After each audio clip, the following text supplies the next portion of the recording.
हे सुख फक्त गावाकडेच आहे हां. आमचा गावी जायचा प्लॅन झाला होता माझा आणि नवऱ्याचा. मग आम्ही गावी गेलो होतो.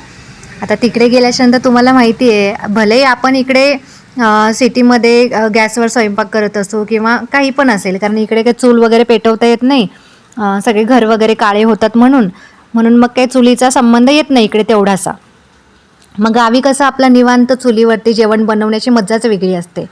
असं काही नाही, आता लहानपणापासून मी गावाकडेच वाढलेली आहे. भलेही शिक्षणासाठी बाहेर होते, पण गावाकडे असल्यामुळे ह्या सगळ्या गोष्टी जमतात बरं. भाकरी, चपाती असो, पुरणपोळी असो किंवा कुठलाही स्वयंपाक असू दे, भाज्या असू देत, तर हे सगळं मला खूप छान जमतं. म्हणजे मी काय माझी स्वतःची तारीफ नाही करत आहे, पण हो की ठीकठाक जमतात ह्या गोष्टी. असं नाही की बाबा पोरगी शिकलेली आहे, पोरगी नोकरी करते, मग बिलकुलच हिला स्वयंपाक येत नसेल किंवा भाकरी येत नसतील, असं काही नाही. आईने तेवढं तरी मला शिकवलं आहे माझ्या, की चपाती भाकरी किंवा खाण्यापुरतं हे आपल्याला बनवता आलंच पाहिजे, एवढं तिचं असायचं. मग काय गावाकडे गेल्याच्या नंतर अशा भाकरी बनवायला घेतल्या चुलीवर. गरम गरम भाकरी इतक्या मस्त लागतात ना चुलीवरच्या.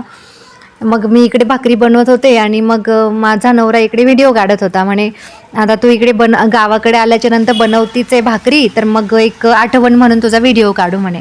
म्हणजे तिकडे सिटीला गेल्याच्या नंतर तुला दाखवता येईल म्हणे, की बघ आपण म्हणजे तू कशा प्रकारे भाकरी बनवल्या, किंवा तुझ्या आईला पाठवून देईल म्हणे मी हा व्हिडिओ, की तुमची पोरगी बघा छान मस्त भाकरी बनवते चुलीवर पण. म्हणून म्हटलं तिला कशाला पाठवायचं ना, तिला माहिती आहे माझ्या मुलीला सगळं येतं म्हणून. असो, मग अशा प्रकारे मस्त मस्त भाकरी बनवून घेतल्या. सासूबाईंनी थालपीठ वगैरे बनवलेलं होतं. मला पण येतं, पण माझ्या हातचं खाऊन खाऊन मी कंटाळलेली असते.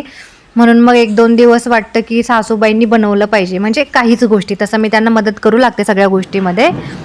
त्या जर स्वयंपाक वगैरे करत असेल, बाकी सगळं काम मी गुराढोरांचं असेल, शेणघाण असेल, मी सगळं करून घेते.